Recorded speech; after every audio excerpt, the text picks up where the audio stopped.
বড় ভাই, নয়নার সৈরভ হাটে গেছে ছাগল কিনতে, তা কি আমরা কি যাবো না? না রে ভাই, এবার ভুট্টা বিক্রি করে খুব একটা ভালো দাম পাই নাই, তাই মন খারাপ করিস না। এবার কুরবানিটা দিতে পারতেছি না, সামনেবার ইনশাল্লাহ দিব। এবার তো ফেতরা দিছি, দেখি সাম থেকে কতটুকু গোস্ত পাওয়া যায়। পাড়া প্রতিবেশীরা তারা তো কুরবানি দিতেছে, দেখি ওখান থেকে গোস্ত আসে নাই। কি রে ছোট ভাই, একটু মন খারাপ করে বসে আছিস কেন? তোর ভাবি কই? ভাবি ওইদিকে গেছে। আচ্ছা থাক, তোর ভাবি আসলে বলিস আমি মাঠে গেছি। দেখি বাড়ির দিকে যাই, বিকেল হয়ে গেল। পাড়া প্রতিবেশী আবার মাংস দিছে, বাজারেও যা লাগবে, মশলা টসলা কেনা লাগবে, বাড়ির চাই। কি রে ছোট, তুই কই যাস? বিকেল হয়ে গেল, এখনো মধ্যে এক টুকরো মাংস আমাদের বাড়িতে কেউ তো দিতে আসলো। আচ্ছা ভাই, মন খারাপ করিস না, চ বাজারে আমরা ব্রয়লার মুরগির গোশত কিনে নিয়েছি। চল।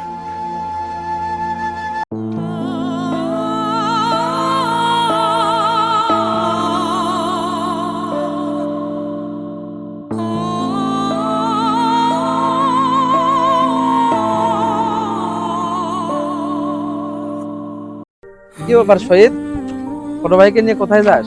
ভাই দুঃখের কথা কি আর কমো, এবার কুরবানি দিতে পারিনি, তাই ওকে নিয়ে বাজারে যাচ্ছি মুরগির গোশত কেনার জন্য।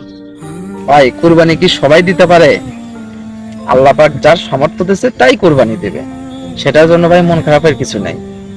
আমিও তো গরিব মানুষ ভাই, বাসায় একটা ছাগল ছিল, সেটাই কুরবানি দিয়েছি। ওখান থেকে কিছু মাংস ভাই তোমার জন্য নিয়ে এসেছি ভাই। আচ্ছা, চল ভাই বাসায় যাই, এখনো দুনিয়াতে এরকম পুরুষ আছে। চল ভাই।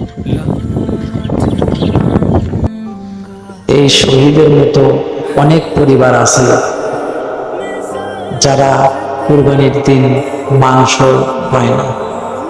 আপনারা এই কুরবানি ঈদের মাংস সবার মাঝে বিলিয়ে দিয়ে সবাই মিলে ঈদটা উদযাপন করার চেষ্টা করবেন।